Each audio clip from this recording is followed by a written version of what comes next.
This episode of the Penumbra is brought to you by Fat Owl Fashion, a small queer-owned fashion boutique that specializes in plus sizes, gender non-restrictive clothing, and adaptive clothing for the disabled community.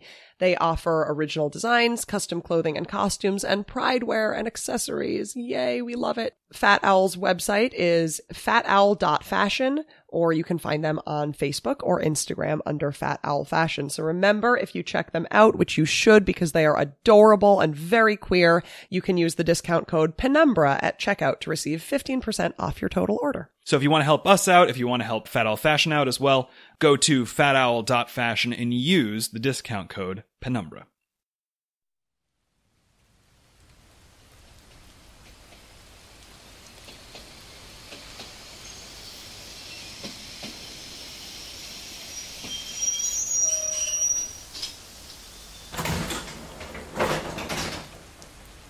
Good evening, traveler, and welcome to the Penumbra.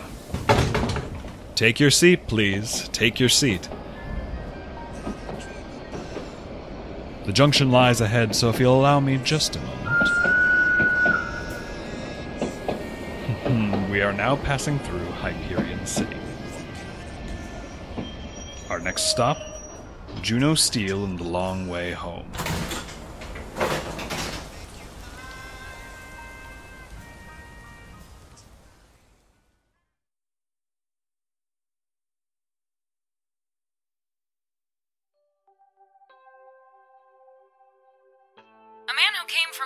Disappears back into it.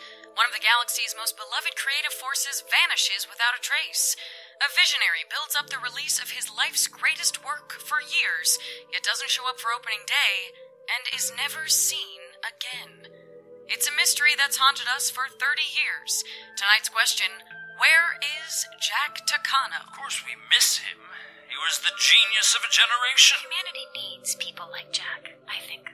People who can just see how things should be, without the reality of what they are getting in the way.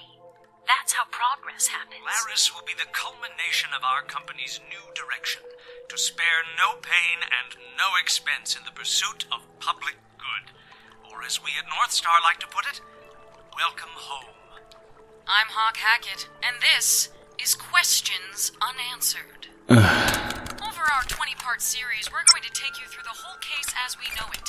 Every scrap of evidence, every interview, every toenail clipping.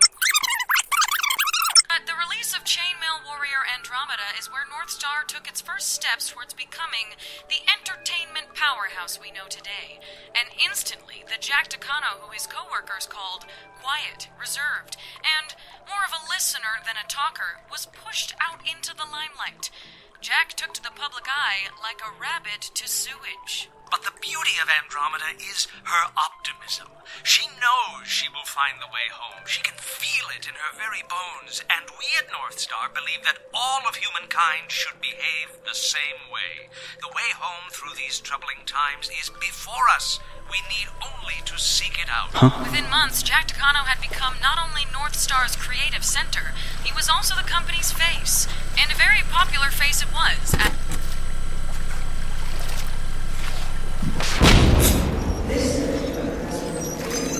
What the hell? I followed the noise around another pipe, staying as quiet as I could, knee-deep in muck. But by the time I got there, the place was empty. Just some ripples in the sewage where something used to be. That had been my whole return to Hyperion City so far. Rita, Mick, Old Town, where is Jack Takano? All I could find were the ripples. Never the source. My name's Juno Steel. I've been away from home for just a few weeks now, but the city I've come back to, I don't recognize it anymore. No, that's not right. It's like it doesn't recognize me. I got back in town yesterday morning, and as soon as Brown Jacket drove us into the city limits, I could tell something was off. Maybe I was still used to the volume of an election, but the place felt quiet to me. You could hear sirens whistling in the distance, arguments in the balcony windows, but nothing felt like it would last. No big moves, just waiting. Watching. For once, I felt like talking about as much as the big guy. We are here. Here? Here where? This is the boiler, isn't it? This is where you asked to go. Hyperion City. I asked you to bring me home. To my apartment? My office, maybe? This I cannot do. Why the hell not? Hold this, please. Comms, alright. So, how long do you want me to hold it for? As long as you wish. It is yours now. Then why the hell did you just say so? Also, Buddy was quite clear with me that I am not to let you out of that sidecar until you say thank you. You're dropping me off 3 hours from my apartment and she wants me to thank you? That will do. Didn't count. Our time is limited, so you must listen. I've downloaded 3 items you will find useful onto that comms. The first is an audio file with some wisdom that has saved me many times before. It says, "We may look backward, only to ensure we have not walked this path before." We may look backward, only to ensure we have not walked this path before. Very wise. Real handy, big guy. Second, a report on that man you spoke of, Jack Takano. It surprises me that you have not heard of him. He did create the galaxy's favorite hero. And third? Comms coordinates. You gave me your number? Seriously? We are not there yet. Why not? We're close enough for you to rip my eye out, but not... Buddy Orinko. You gave me Buddy's number. Why the hell would I need her number? There is still a job offer waiting for you. I'm not gonna be a crook, big guy. That is your choice. Tell Buddy not to hold her breath. That is her choice. And now I must leave. Buddy will never call you again, and I will follow you no longer. Wait, so this is just it? Unless you call. Please, get off my bike now. Fine. Juno! I turned to look at him one last time. And for a second I felt like I was going to miss the big lug. And feeling directionless as I was, I hoped he'd saved one last piece of quiet wisdom for me. You are still wearing my helmet! Oh. There, happy now? Not at all. I've grown fond of your presence in this hover cycle. I thought my tears would imply that. You're what?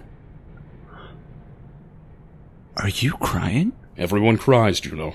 You're that broken up about dropping me off, but you won't even give me a ride? I must not be seen in the city. And if one wishes to keep one's presence unknown, one never returns to the same location 3 times.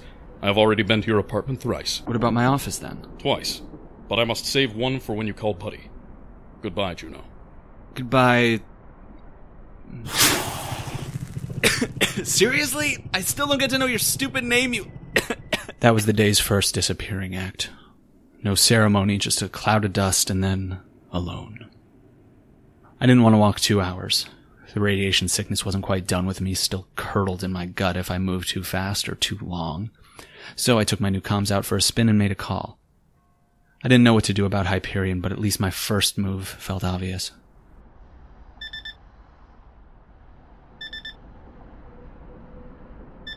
Hi! Rita, you took your time picking up. Listen, I'm in the boiler and I need a ride. This is Rita!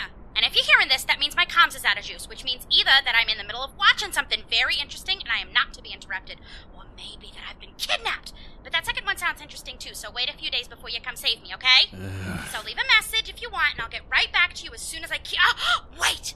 Unless the third option is that maybe Mr. Steel and I are up to some real sneaky stuff, and then don't call or leave a message, because if my comms goes off during another stakeout, he's gonna kill me! Anyway, leave a message. I love you, thanks, bye! Rita... Rita, this is Juno. I'm back in town and you're back on the job. Call me ASAP. So I found a bus station and told myself I needed the alone time to plan my next move. About how to take on Hyperion's man of the future while part of me was still stuck on the man from my past. About what the hell I was supposed to do after that. But I couldn't take the silence very long. So I plugged the comms into my ear and got listening. Or tried to. Brown Jacket's comms was a little more advanced than my old model. From nowhere, disappears back into it. One of the galaxy's most beloved The hell is this saying? vanishes without a trace. A visionary Come on. release of his life's greatest work Give me a comms with the volume down. Unbelievable. day, and is never seen again. Wait, stop. We may look back. No. Part 17. Welcome back to part 5 of Questions Unanswered. Where is No, Jack damn it. Takano? I'm Hawk Hackett, and our next segment is The Ride. Figures. Rita'd be able to set this stupid thing up. Andromeda Andromeda's rise to popularity was meteoric, and within months the financial troubles that had plagued North Star were behind them. Cultural critics for the past 30 years have tried to account for this surge in popularity, often citing the pervasive cultural anxiety during the last years of the Galactic Civil War.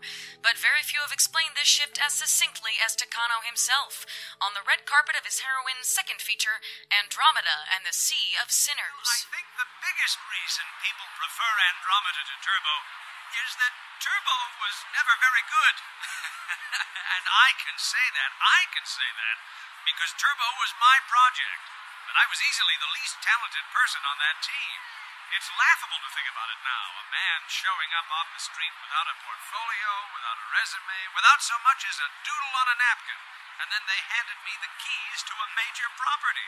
Miranda must have been out of her mind completely. North Star's founder, Miranda Fairbanks, commented on Takano's quick rise to management in her memoir. Jack never gave himself enough credit for the opportunities he earned.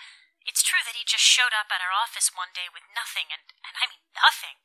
Just his clothes and an ID that I suspected was fake, though I never looked into it. But within days, he made himself indispensable, filling in every gap in workflow he could find, learning every job that needed doing, and most importantly, playing emotional translator to some of the more gifted artists on staff. We called him a writer, but really he was always more editor or manager, which certainly made Andromeda a happy surprise. But even so, I never forgot how he looked at our door that first day with his suit and his fake license. "I'm here to help," he said. From his tone, I couldn't tell if he meant the company or the world or just me. Because Fairbanks repeatedly suggests that Takano may have been guilty of some form of identity fraud, rumors of a libel suit followed soon after her memoir's publication. But these never went to court. Jack Takano was missing for 10 years by then, and he'd left behind no family and no estate to file for him. Again and again, this is the story of Takano's 4 brief years in the public eye. Appearances and disappearances. Or, as Fairbanks phrased it, I often thought him our guardian angel, sent to watch over us. But he had another face, too, in the months planning Polaris Park, in that final letter he left. Then I felt he was a ghost, haunting and haunted. I was stir-crazy and sick of buses by the time the last one dropped me off by my office. But even walking the couple of short blocks there made my head pound and my stomach feel like it was going to flip inside out. Every step I told myself it'd be fine.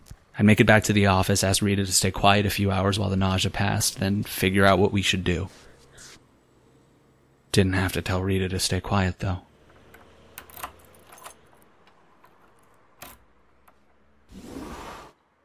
Hello? Rita? Any little bit would help these people get their life back to normal.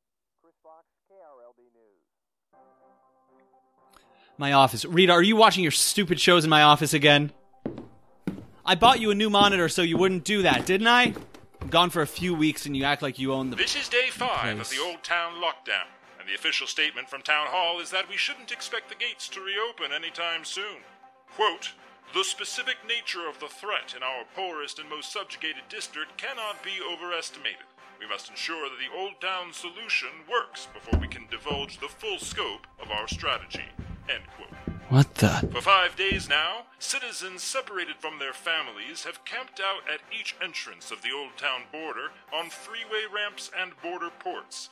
Mayor O'Flaherty has yet to comment on his administration's controversial approach to this situation. And that's when I got worried. I called Mick, but the signal was blocked. Just a message saying that calls into and out of Old Town had been temporarily suspended. Then Alessandra, but the message said she was off-planet and not accepting calls. Same with Khan. And Sasha, I wasn't going to find her number without Rita. So I tried Rita again. Nothing. And then I got really desperate. Read some headlines to see who I could trust. Didn't like what I saw. Saffron Pharma, bought by North Star Entertainment. Kanagawa Productions, in talks to merge with North Star Entertainment. Even Valis Vicky's Vixen Valley had closed shop in the days after the election, and where the hell they all were now, I didn't know. I didn't know where anyone was. I stayed there through the night. calling and trying to catch up on what happened to Hyperion City. Calls kept bouncing.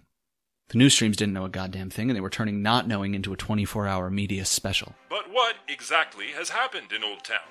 We know it began with alerts of an Omega-class sandstorm approaching Old Town Dome. But as was the case several times last year, the alert appears to have been a false alarm. Just that. Over and over again. So bad that I fell asleep to one report and woke up to another that sounded exactly the same. Damages are reportedly intense in the district, though no footage has made it through the broadcast barriers surrounding Old Town. Even so, some experts predict that without a strong local police presence, the damages caused by riots... Until I heard this. This just in, folks. This just in. Mayor O'Flaherty is issuing an official statement from Town Hall as we speak. We bring you live to the scene as the mayor updates us on the situation in Old Town. Hyperion City, I recognize your great frustration in the quiet that has followed Old Town's terrible tragedy. But rest assured that progress is being made, and the path to our future is clear. We are not yet ready to discuss the details of the Old Town solution, but I will say this. Given the district's poor treatment by every cabinet for the past century, its current state was inevitable. If we are silent, it is because we wish to do Old Town the good it has been owed for 100 years now. That leaves little time for talking about that good. Because unlike Hyperion's terms under mayors like Pereira, like Freeman, like Armada Incorporated, this cabinet believes in action. For years, Pilot twisted facts and buried evidence to convince you change had happened instead of spending that time to make change. In our silence, my cabinet and I are spreading the soil from which a better tomorrow will grow. And so we must request your patience for just 3 more days. In 72 hours, the gates to Old Town will be opened, and you will see the great future ahead of us. No questions.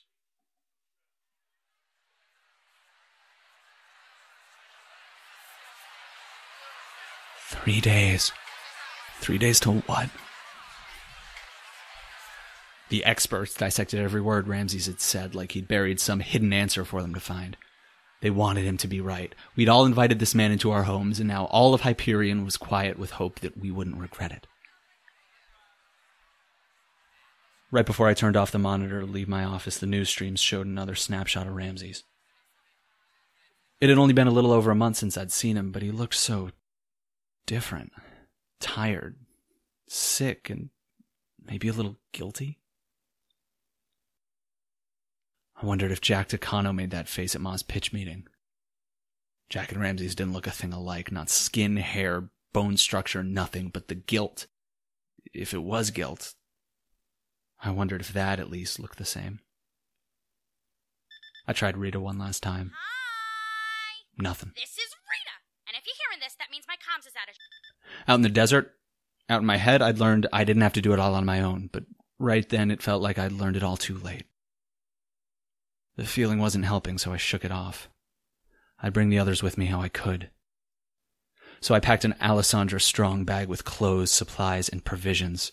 I took inventory with Sasha skepticism. I took a breath to fill myself with benzite and courage, and sheathed the plasma knife next to my blaster, and once I felt ready, I told myself a genuine king of the freeway whopper. You've got this, Steel. In and out in 20 minutes. Easy. Almost took a piece of Rita with me, too, but it felt pointless trying to replace her. So I wrote a note instead, locked up the office, and left.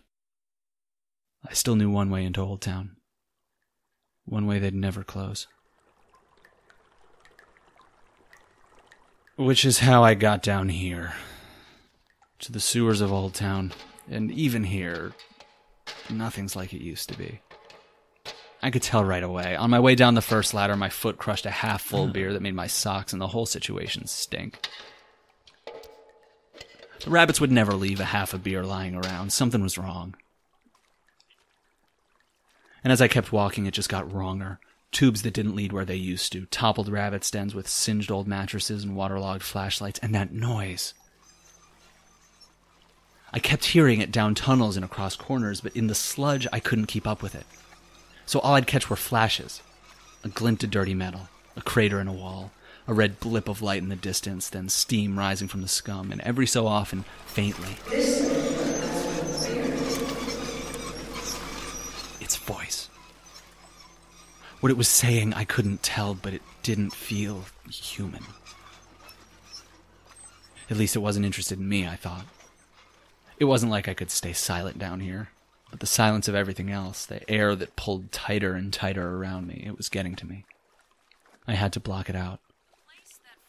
Luckily, the big guy had given me something for that. Now, these words come to us automatically. They're as central to our culture as cricket pad thai, bargain day, even the chainmail warrior herself. But they didn't come automatically to Takano. Everything was revised again and again and again. Even the trash Man cans. obsessed in those days. My team would be working on the design for an automated trash collector in Reesmerks, and he would come, look at our work closely, and then say something like, "It needs to be cuter," or "It needs to sing when it eats the trash." It was like that in every department, no matter when they met, offering insights and feedback. That's Lorenzo Vega, current head of Reesmerks and Developgrins at Polaris Park. Our success was still a babe then, after all. It had been only 2 years since the first Andromeda film was released, and no investor wanted to take a chance on North Star. They wanted Jack. You could say he was their diamond duck. And so, for them to keep paying, he had to make it seem as though he'd laid every brick himself. I think I can say now that he did not lay every brick. But even with a staff of thousands on his side, he may well have laid half of them.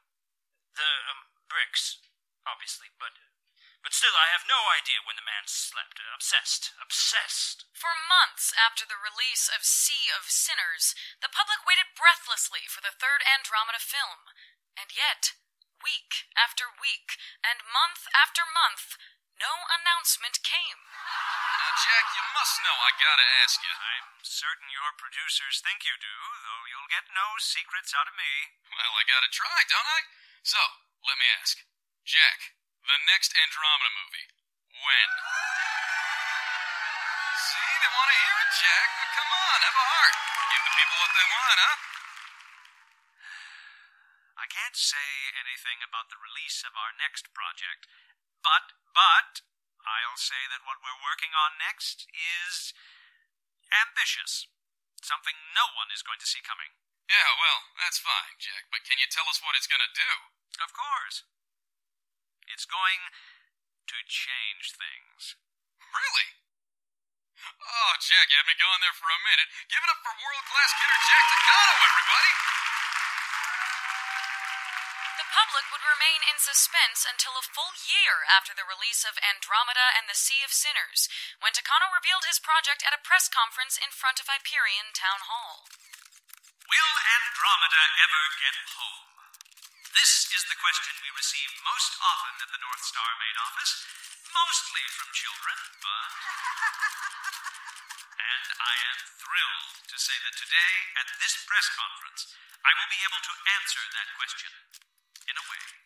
Because for me, the most beautiful thing about the Andromeda fable is the strength it shows we have for one another.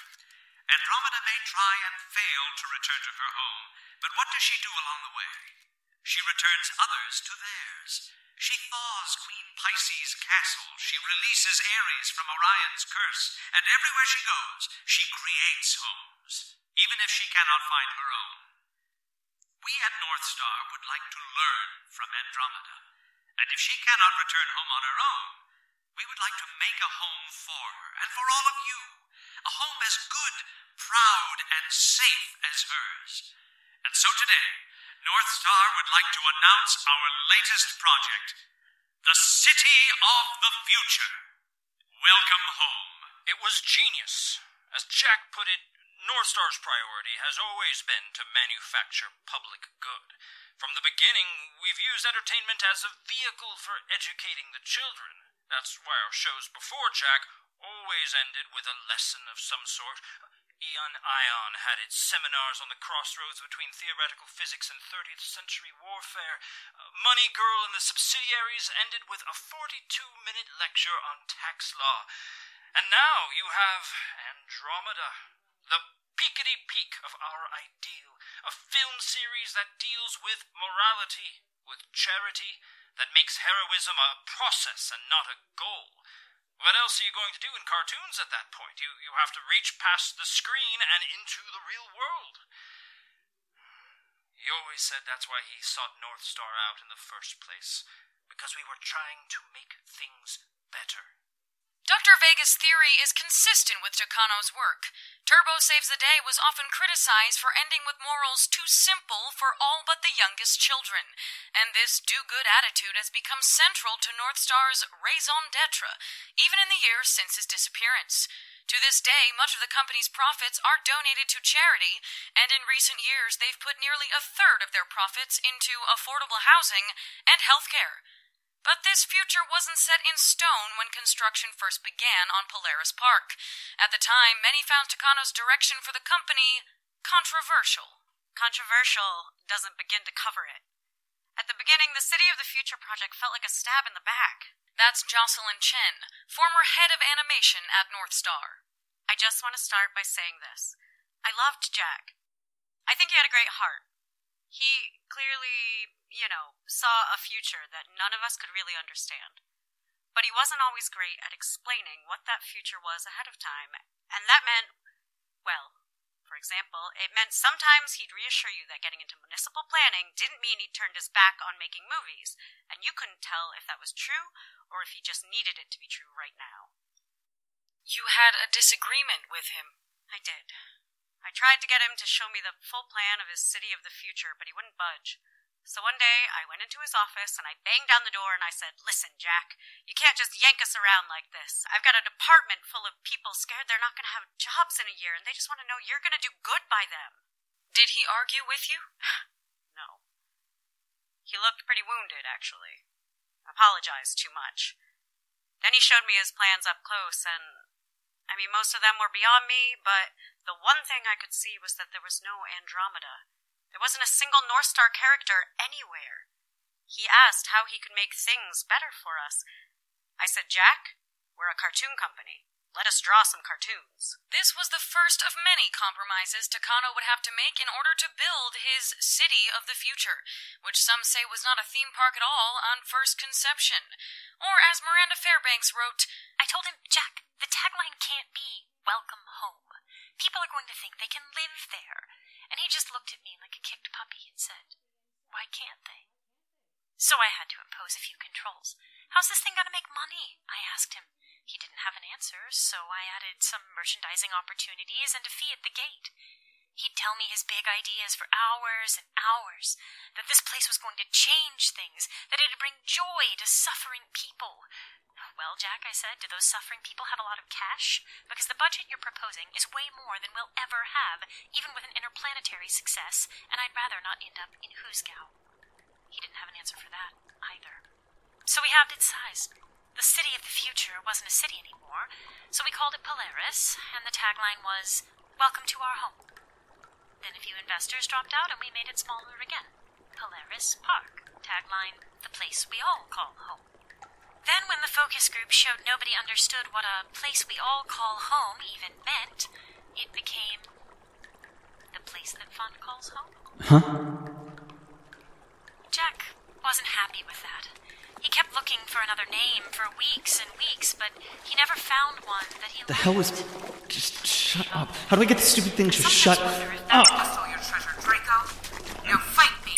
Something no one is going to see coming. Yeah, well, that's fine, Jack. Until he moved that hand and a layer of skin peeled off his face, only to reveal another. Welcome back, and thanks for tuning in to the final Damn it, part can't of hear our it. series. Saying all this. Questions unanswered. Where is Jack Takano? Well, heard that. I chased after the sound as quickly as I could. I was gaining on it, but so was something else. Something big.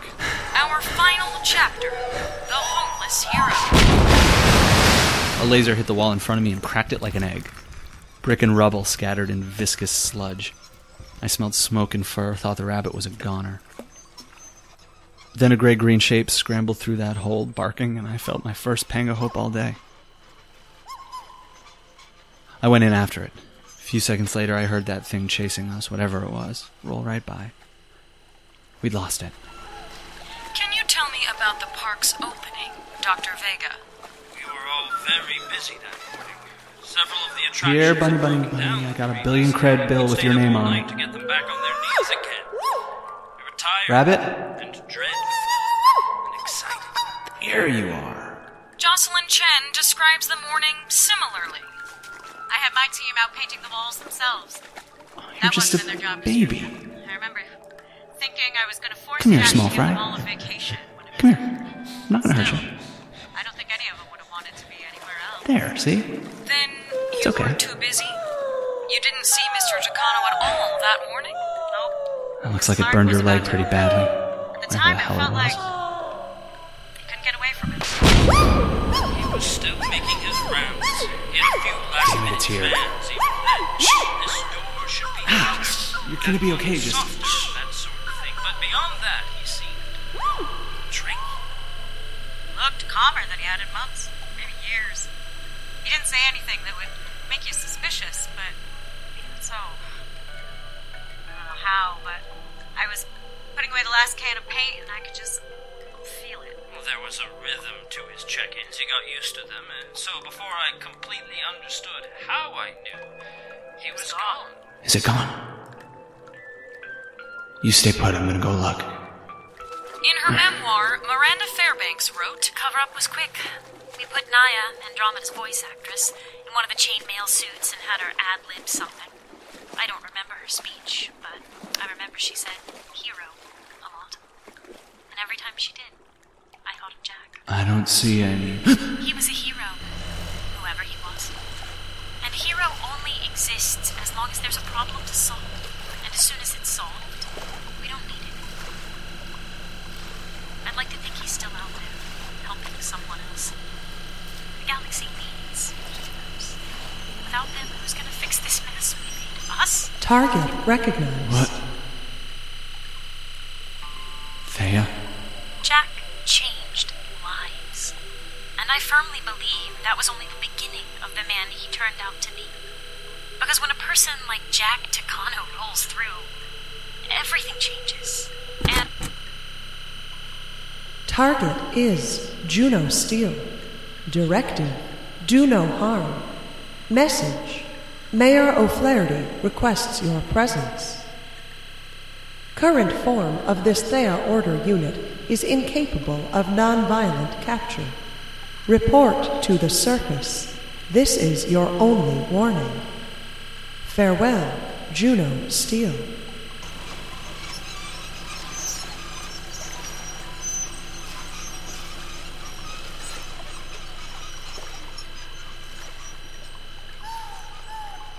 Don't sweat it, small fry.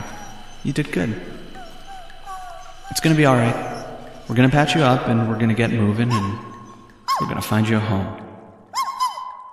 Whatever the hell that looks like now.